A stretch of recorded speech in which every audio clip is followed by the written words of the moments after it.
প্ৰিয় দৰ্শক, এই ভিডিঅ'ত মই আপোনালোকক জনাবলৈ চেষ্টা কৰিম UGC নেট 2025 বৰ্ষৰ যি ৰিজাল্ট দিলে সেই ৰিজাল্ট অনুসৰি PhDৰ বাবে, JRFৰ বাবে আৰু এছিষ্টেণ্ট প্ৰফেচৰশ্বিপৰ বাবে কিমান কাট অফ হ'ল প্ৰত্যেক বিষয়ৰে আৰু প্ৰত্যেক কেটেগৰীৰ বাবে কিমান মাৰ্কছ লাগিছিল তাৰ বিষয়ে সবিশেষ এই ভিডিঅ'টিৰ মাধ্যমেৰে জনাবলৈ চেষ্টা কৰিম যাতে আপোনালোকে আপোনালোকৰ নেক্সট এটেম্পটত সেই বস্তুটোক মনত ৰাখি নিজৰ প্ৰিপাৰেশ্যন কৰিব পাৰে।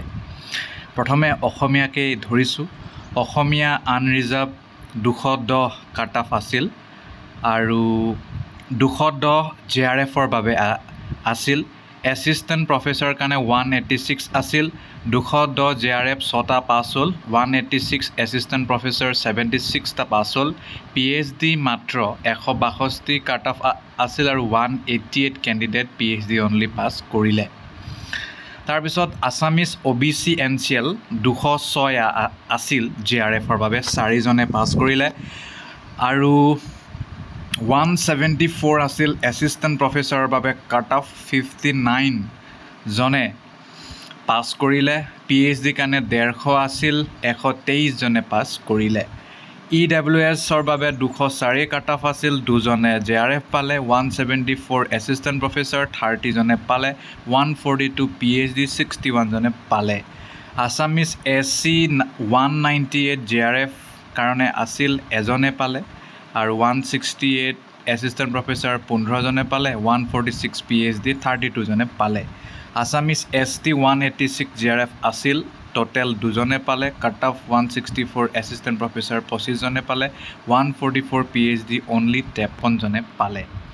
এয়া আছিল আছামিজ। তাৰপিছত যদি আমি ওপৰলৈ নেক্সট যদি যাওঁ তেতিয়াহ'লে আমি ভাষাৰে লওঁ এটা ইংৰাজী আনৰিজাৰ্ভ আপোনাৰ JRFৰ 188 আছিল আৰু 138 জনে পালে আৰু 166 আছিল এছিষ্টেণ্ট প্ৰফেচৰশ্বিপ। মাৰ্কছ 1774 জনে পালে, বহুত বেছি। 146 PhD, 4070 জনে পালে। গতিকে PhDৰ সংখ্যা বহুত মানে গোটেই ইংৰাজীতে বেছি দেখা পাইছোঁ।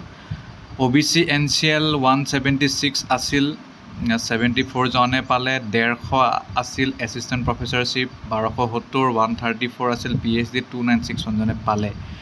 EWS 180 আছিল কাট অফ, কিমানজনে পালে নকওঁ, আপোনালোকে নিজে চাই ল'ব। 152 আছিল এছিষ্টেণ্ট প্ৰফেচৰ, 134 আছিল PhD। SC 166 আছিল JRF, 140 আছিল এছিষ্টেণ্ট প্ৰফেচৰ, 126 আছিল PhD। ST 164 আছিল JRF, 140 আছিল এছিষ্টেণ্ট প্ৰফেচৰ, 126 আছিল আপোনাৰ PhD। ইংৰাজীটো হৈ গ'ল। এতিয়া আমি অন্যান্য ডমিনেণ্ট লেংগুৱেজৰ মানে কিফালে যাওঁ, ছাবজেক্ট। এডুকেশ্যন আনৰিজাৰ্ভ 206 আছিল। OBC unreserved 194, EWS 198, SC 186, ST 184 JRFৰ কাৰণে। বাকী 182 unreserved assistant professor, OBC 166, EWS 164, SC 156, ST 154 আৰু যদি PhDৰ কথা কওঁ 158 general, 144 OBC, 142 EWS, SC 138, 136 SC। এইটো হ'ল আমাৰ এডুকেশ্যন। হিষ্ট্ৰী যদি কথা কওঁ, হিষ্ট্ৰী আনৰিজাৰ্ভ 180 আছিল, এছিষ্টেণ্ট প্ৰফেচৰ আছিল 162, JRF আছিল 180, 142 আছিল PhD।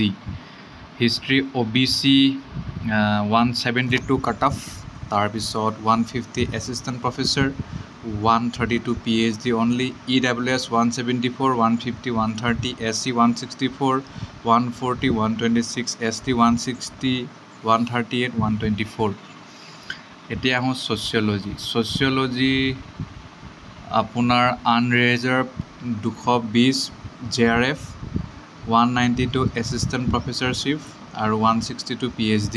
ঠিক তেনেকৈ OBC 210, 72 144 212 EWS 212 174 142 SC 196 158 136 ST 188 154 136 ঠিক তেনেকৈ যদি আমি সাইকোলজিৰ কথা পাতো সাইকোলজিৰ হলে আনৰিজাৰ্ভ 248 226 200 আৰু OBC 238 208 180 EWS 240 208 170 SC 228 194 166 ST 220 190 162 Okay, philosophy কৈ দিছো philosophy unreserved মানে এইবিলাক গম পাইছে আৰু unreserved 222 194 166 OBC NCL 214 176 152 EWS 212 176 148 SC 200 166 144 ST 188 152 130 pole science আপোনাৰ unreserved 244 218 186 OBC 236 202 168 EWS 238 200 160 SC 222 186 160 ST 218 180 156 তাৰ পিছত ইকোনমিক্স ৰুৰাল ইকোনমিক্স দুটা সেম থাকে মানে সেমে দিছে আনৰিজাৰ্ভ 198 কাট অফ 170 assistant আৰু PhD 146 OBC 184 150 132 EWS 186 154 132 166 SC 166 140 124 ST 162 আৰু 136 122 ইয়াৰ বাহিৰে অন্যান্য এডুকেশ্যন কলো সোশ্যাল ৱৰ্ক কৈছো social work unreserved 206 180 156 OBC 198 166 144 EWS 200 164 142 SC 116 154 138 ST 178 150 134 তাৰ পিছত বাকি বিষয়সমূহটো বৰ বেছি আমাৰ ইয়াত নচলে হিন্দীটো কৈ দিছো বহুতৰ হিন্দীত থাকিবও পাৰে unreserved 218 190 160 OBC 208 172 146 EWS 210 174 142 SC 194 160 138 ST 182 152 134 তাৰ বাহিৰে পাঞ্জাবী তামিল তেলেগু আৰব ইংলিছ তো লিংগুইষ্টিক তো কমে থাকে মানুহ unreserved 244 216 190 OBC NCL 236 202 176 EWS 226 208 164 SC 208 190 174 ST 218 178 150 অসমীয়াটো ক'লোই বাকিটো এইকেইটা মূল আৰু গতিকে বাকি যদি থাকি গৈছে আপোনালোকে নিজে চাই ল'ব জিঅ'গ্ৰাফিটো মই কোৱা নাছিলোঁ জিঅ'গ্ৰাফিটো কৈ দিছোঁ জিঅ'গ্ৰাফি আপোনাৰ unreserved 216 192 164 OBC 208 178 150 208 EWS 176 144 SC 196 166 142 ST 190 160 138 এইটো হৈছে SC তাৰপিছততো আৰু বাকি ইমানে ধন্যবাদ